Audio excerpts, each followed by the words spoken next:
പ്രിയപ്പെട്ട സുഹൃത്തുക്കളെ, ശബരിമല പെരുങ്കൊള്ളയുമായി ബന്ധപ്പെട്ടുകൊണ്ട് നമ്മൾ ഏറ്റവും കൂടുതൽ കേട്ട പേര് ശ്രീമാൻ കടകംപള്ളി സുരേന്ദ്രൻ എന്ന CPM-ൻ്റെ സംസ്ഥാന കമ്മിറ്റി അംഗവും കഴക്കൂട്ടം MLA-യും 2016-21 കാലത്തെ ദേവസ്വം സഹകരണ വകുപ്പ് മന്ത്രിയെക്കുറിച്ചിട്ടുമായി. ഏതൊക്കെ തരത്തിലാണ് നമ്മൾ അയാളെക്കുറിച്ചിട്ട് കേട്ടത് ഈ ശബരിമല പെരുങ്കൊള്ളയിലെ ഒന്നാം പ്രതിയായിട്ടുള്ള ഉണ്ണികൃഷ്ണൻ പോറ്റിയുടെ മകളുടെ നൂലുകെട്ടിന് വേണ്ടി മന്ത്രി ഉണ്ണികൃഷ്ണൻ പോറ്റിയുടെ വീട്ടിലെത്തുന്നു. ഉണ്ണികൃഷ്ണൻ പോറ്റിയുടെ അച്ഛനെന്തോ 60 വയസ്സോ 70 വയസ്സോ തികഞ്ഞപ്പോഴത്തേക്കും ഫ്രൂട്ട്സൊക്കെ മേടിച്ചുകൊണ്ട് ഈ ദേവസ്വം മന്ത്രി അയാളുടെ വീട്ടിൽ എത്തുന്നു. വേറൊരവസരത്തിൽ മന്ത്രി ഓഫീസിൽ സ്വകാര്യ മുറിയിലിരുന്നു കൊണ്ട് ഉണ്ണികൃഷ്ണൻ പോറ്റിയായിട്ട് വളരെ ഗൗരവത്തിൽ എന്തോ സംസാരിച്ചുകൊണ്ടിരിക്കുന്നു. അതിൻ്റെ ഫോട്ടോ വന്നു. വേറൊരവസരത്തിൽ ഉണ്ണികൃഷ്ണൻ പോറ്റിയുമായിട്ട് ബാംഗ്ലൂർ എയർപോർട്ടിൻ്റെ പുറത്ത് ഒരു ചെറിയ യോഗം, രഹസ്യ യോഗം പോലൊരു യോഗം സംഘടിപ്പിക്കുന്നു. അങ്ങനെ എത്ര ചിത്രങ്ങളും ഇവർ തമ്മിലുള്ള ബന്ധത്തിൻ്റെയൊക്കെ പുറത്തു വന്നിരിക്കുന്നു. എന്നാൽ ശബരിമല പെരുങ്കൊള്ള അന്വേഷിക്കുന്ന സ്പെഷ്യൽ ഇൻവെസ്റ്റിഗേഷൻ ടീം കടകംപള്ളി സുരേന്ദ്രനെ ചോദ്യം ചെയ്തപ്പോൾ അത് വളരെ രഹസ്യമായിട്ടാണ് ചോദ്യം ചെയ്തത് എന്നുള്ളത് നമ്മൾ കണ്ടു. എന്തായാലും ഈ കടകംപള്ളി സുരേന്ദ്രനുമായി ബന്ധപ്പെട്ടുകൊണ്ട്, ശബരിമല പെരുങ്കൊള്ളയുമായി ബന്ധപ്പെട്ടുകൊണ്ട് ഒരുപാട് വാർത്തകൾ നമ്മൾ കേട്ടുകൊണ്ടിരിക്കുകയാണ്. പക്ഷേ ശബരിമല പെരുങ്കൊള്ളയുമായി ബന്ധപ്പെട്ടുകൊണ്ട് ചോദ്യം ചെയ്യലോ അറസ്റ്റോ അങ്ങനൊന്നും നേരിടാത്ത കടകംപള്ളി സുരേന്ദ്രൻ വികസന മുന്നേറ്റ ജാഥയും നയിച്ചുകൊണ്ട് ഇങ്ങനെ നടന്നുകൊണ്ടിരിക്കുകയാണ്.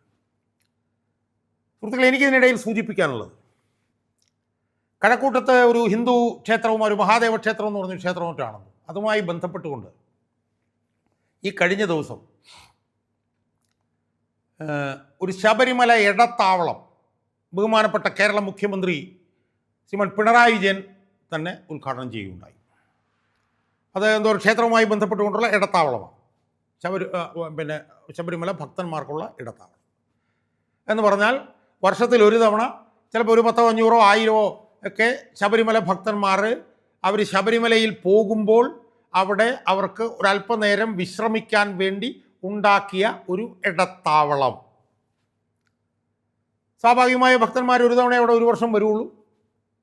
അവർക്ക് അത്യാവശ്യം അവിടെ ഇരിക്കാനും അവർക്ക് വല്ല ഭക്ഷണം പാകം ചെയ്യാനോ അല്ലെങ്കിൽ അവരുടെ പ്രാഥമിക ആവശ്യങ്ങൾ സാക്ഷാത്കരിക്കുന്നതിനൊക്കെ വേണ്ടിയിട്ട് അവർ ഏതാനും മണിക്കൂറുകൾ അവിടെ ചെലവഴിക്കും. അതാണല്ലോ ഒരു ഇടത്താവളം എന്ന് പറയുന്നത്.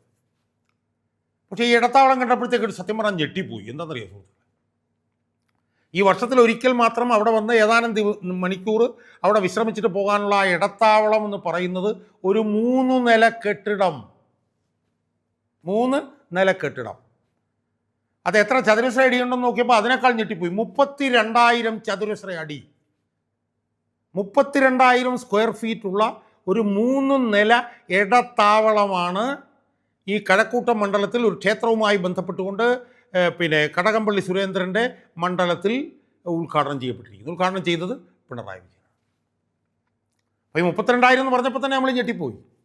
ഈ 32,000-ൻ്റെ ആവശ്യം എന്താണെന്ന് എത്ര ആലോചിച്ചിട്ടും മനസ്സിലായില്ല. കാരണം അവിടെ ഒരു 10,000, 500, 1000 അല്ലെങ്കിൽ ചിലപ്പോൾ 1,500 അയ്യപ്പ ഭക്തരായിരിക്കും അവിടെ വർഷത്തിൽ ഒരു തവണ വരിക.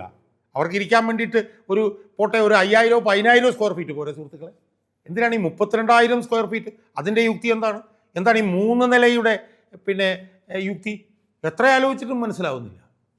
ഇനി അതിന് ചിലവായിട്ടുള്ള തുക എത്രയായി എന്നുള്ളത് അറിഞ്ഞപ്പോൾ ഉണ്ടല്ലോ, സത്യം പറഞ്ഞു കഴിഞ്ഞാൽ ശരീരമാകെ മരവിച്ചു പോയി എന്ന് പറയുന്നതായിരിക്കും ശരി. ഈ 3 നിലയുള്ള ഈ ഒരു തവണ, വർഷത്തിൽ ഒരു തവണ ഏതാനും 100 കണക്കിന് ഭക്തന്മാർക്ക് ഒരു തവണ വന്ന് അവിടെ ഇരുന്ന് വിശ്രമിച്ച് പോകുന്നതിന് വേണ്ടിയിട്ടുള്ള ഈ ഇടത്താവളത്തിന് ചെലവഴിക്കപ്പെട്ട തുക എത്രയെന്നറിയാമോ നമുക്ക്? 11 കോടി രൂപ. 11 കോടി രൂപ എന്ന് പറഞ്ഞാൽ ഏതാണ്ട് സ്ക്വയർ ഫീറ്റിന് ഒരു 3,000-3,500 രൂപ വെച്ചിട്ട്. എവിടെയെങ്കിലും നമ്മളിത് കേട്ട് കഴിവുണ്ടോ സുഹൃത്തുക്കളെ? ഒരു 10,000, 10,000 സ്ക്വയർ ഫീറ്റിൻ്റെ ഒരു ഒറ്റ നില കെട്ടിടത്തിൻ്റെ ആവശ്യമല്ലേ ഈ ഇടത്താവളത്തിനുള്ളൂ? ഈ ഇടത്താവളത്തിന് എന്തിനാണ് 3 നില? 2 നില പോലും ഇതിൻ്റെ ആവശ്യം എന്തായിരുന്നു? കാരണം 500, 1000 ഭക്തന്മാർ വർഷത്തിൽ ഒരിക്കലാണ് അവിടെ വന്നിട്ട് ഏതാനും മണിക്കൂറുകൾ അവിടെ ചെലവഴിച്ചിട്ട് പോകുന്നത്. അതിനുവേണ്ടി 32,000 സ്ക്വയർ ഫീറ്റുള്ള 11 കോടി രൂപയുടെ ഒരു ഇടത്താവളം അവിടെ നിർമ്മിച്ചിട്ടുണ്ടെങ്കിൽ അതിൽ ചുരുങ്ങിയതൊരു 5-6 കോടി രൂപയെങ്കിലും കമഴ്ത്തപ്പെട്ടിട്ടുണ്ടാവില്ല സുഹൃത്തുക്കളെ? ഒരു 5-6 കോടി രൂപയെങ്കിലും ബന്ധപ്പെട്ടവരുടെ പോക്കറ്റുകളിലേക്ക് പോയിട്ടുണ്ടാവില്ലേ? അതിൽ നല്ലൊരു തുക കടകംപള്ളി സുരേന്ദ്രൻ്റെ പോക്കറ്റിലേക്ക് പോയിട്ടുണ്ടാവില്ലേ? ഇനി അതെങ്ങനെയാണ് പണിതത് എന്നുള്ളതിനെക്കുറിച്ച് അന്വേഷിച്ചപ്പോൾ അത് കിഫ്ബി എന്ന് പറയുന്ന Kerala infrastructure investment fund board എന്ന് പറഞ്ഞിട്ടുള്ള ഒരു വെള്ളാനയുണ്ട്. അതിൻ്റെ കൊള്ള ഇപ്പോൾ പുറത്തു വന്നുകൊണ്ടിരിക്കുകയാണ്. മുൻ പ്രതിപക്ഷ നേതാവ് രമേശ് ചെന്നിത്തല ആ കൊള്ളയുടെ ഞെട്ടിക്കുന്ന വിവരങ്ങൾ പുറത്തു കൊണ്ടുവന്നിരിക്കുകയാണ്. അതിനെക്കുറിച്ച് ഞാൻ വേറെ വീഡിയോകൾ ചെയ്യുന്നുണ്ട്. ആ കിഫ്ബിയിൽ നിന്നാണത്രേ ഈ 11 കോടി രൂപ ഇതിനു വേണ്ടി ചെലവഴിച്ചത്. കിഫ്ബിക്ക് പൈസ എവിടെ നിന്നാണ് കിട്ടുന്നത്? 9% പലിശയ്ക്ക് സർക്കാർ ഗ്യാരണ്ടിയോടുകൂടി ലോൺ എടുക്കുന്ന പൈസയാണ് കിഫ്ബിയുടെ പണം. നമ്മൾ പെട്രോൾ സെസ്സൊക്കെ കൊടുക്കുന്ന പണം, ആ പണം എടുത്ത് വെച്ചിട്ട് അതിൻ്റെ ഗ്യാരണ്ടിയായി കാണിച്ച് കടമെടുത്ത് 9.5% പലിശയ്ക്ക്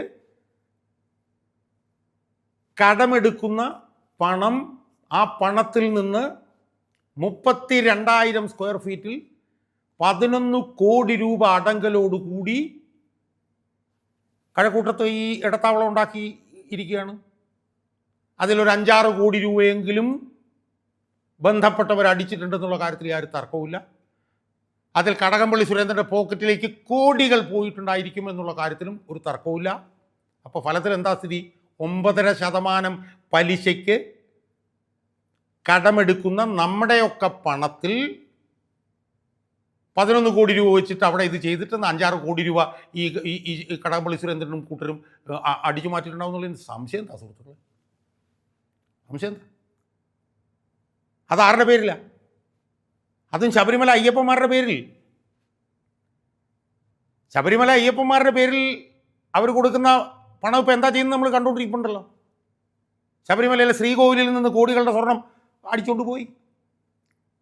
അതിനുശേഷം കഴിഞ്ഞ സെപ്റ്റംബറിൽ നടന്ന ആഗോള അയ്യപ്പ സംഗമത്തിൻ്റെ ഭാഗമായി കോടികൾ അടിച്ചുകൊണ്ട് മാറ്റി.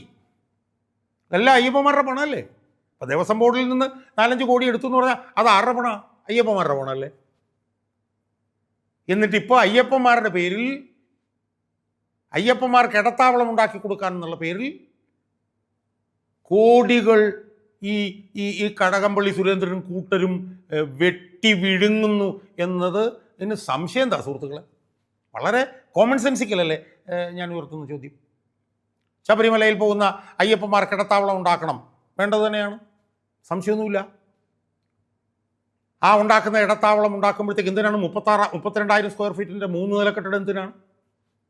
ആ ഇടത്താവളം ഉണ്ടാക്കുമ്പോഴത്തേക്കും ആ 32,000 സ്ക്വയർ ഫീറ്റിൽ 11 കോടി രൂപയ്ക്ക് ഇതുണ്ടാക്കുന്നത് എന്തിനാണ്?